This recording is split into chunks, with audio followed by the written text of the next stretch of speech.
The following video is part of the Northern California Training Academy and Casey Family Program's Crisis Communication and Preparation video series. This series is designed to walk child welfare leaders through steps to take in order to be prepared before an incident occurs, including the development of a crisis communication plan, working within a political environment, and creating a narrative that promotes successful solutions that will improve the safety and well-being of children and families in care. I'm going to ask each of you to answer this final question, and I want you to take a minute each to answer it. Kendall, we'll start with you and we'll just go down the line.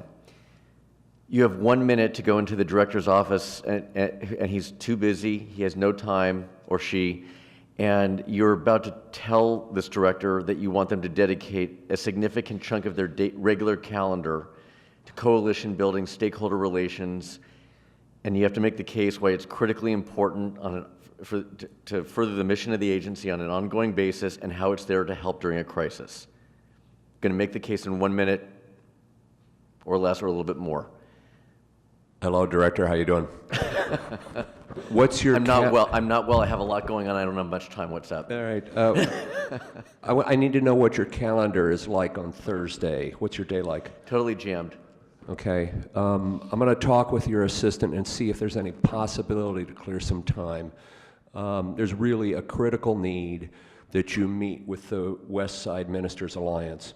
And we've been working behind the scenes with them, but we understand they've got some very, very serious concerns about what's been going on in our Maywood office. And whatever else you've got going on, if we can devote 3 hours this week to this group, I think it's going to save you weeks and weeks of time in the future, and we need to do this. How is it going to save me time, just so I understand? If we don't engage them and respond to them, their press conference that they've already scheduled for Friday at 9 a.m.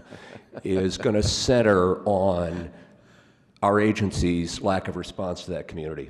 And if we get out in front of it, you can be at that press conference. The press conference can become about your solutions and not their definition of the problem. Okay, good. Dee? Reggie? I feel like doing like one of these applause meters. Was it good? Was it? Okay. Dee? Reggie, I'd like you to meet Kendall Marlin. He has something he'd like to say to you. I would go in and say, Reggie, you know, something's come up. Here's the information that we have. We know that these people are out there. They're saying these things. They've contacted the governor's office. We need to be on top of this. I've already talked to Charlotte. We've cleared your calendar. You know, we're moving. We're going to go tomorrow. I've got some draft talking points for you to look at. This is really our key message here and what we need to be thinking about. And we're ready to go and move on this. And, you know, we've taken care of the calendar for you already. Are you going to make this a regular part of my calendar, or is this just a one-off that I can, because we're trying to address a particular issue right now? Right, so if we can go over there and take care of this now, it's going to eliminate us having to go to 15 other places later on. We're going to go over there, we're going to have the conversation, we're going to meet with them, and we're going to take care of it so that we don't have to do 15 one-offs down the road. Let's just do a footnote on yours. There's not a crisis at the moment, so you're coming in because you've now developed a game plan and you're trying to get buy-in. So there's not a particular matter at the moment. You're just coming in with your 1 minute to say, here's my case.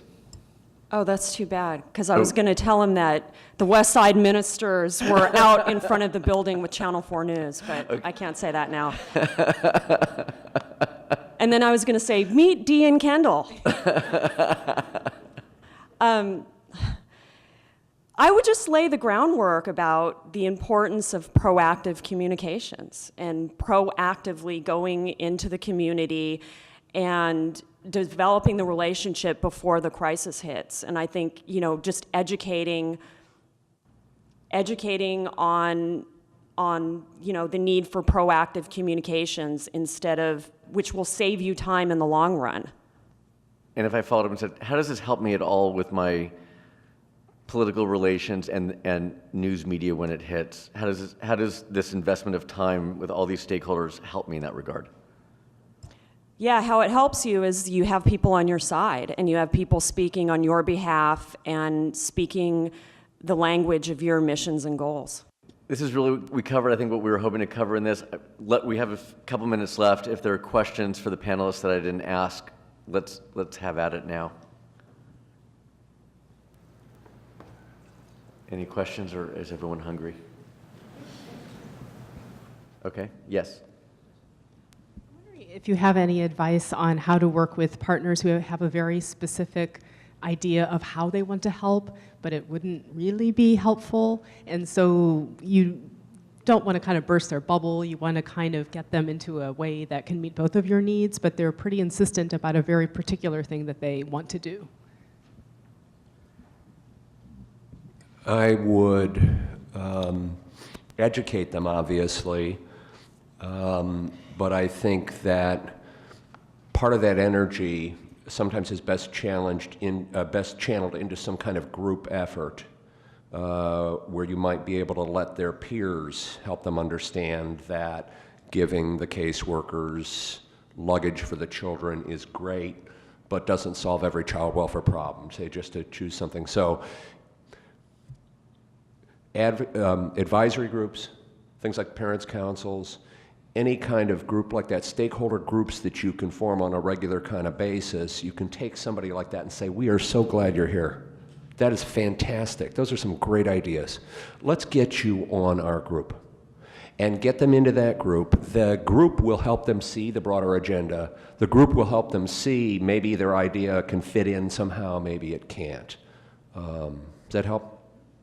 I appreciate that point too, because what I found is that when you're dealing with outside groups who want to help, you always have to keep in mind, how does this serve our goals?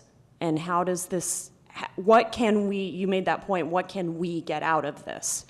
And there's always something to get out of it, even if it's something, you know, giving luggage to caseworkers. I mean, there's always something to get out of it. So always be looking at that. And if they can't help you directly, maybe they can help your partners. So I had a lot of donors of material goods that would approach the State Department, and just the way we were set up, it was really hard for us to deal with that. And so I would send those folks right to the private agencies that contracted with us and really support them, and that helped them. The private agencies sent a lot of warm and fuzzies back my way too. Anything else? Well, thank you to my panelists today.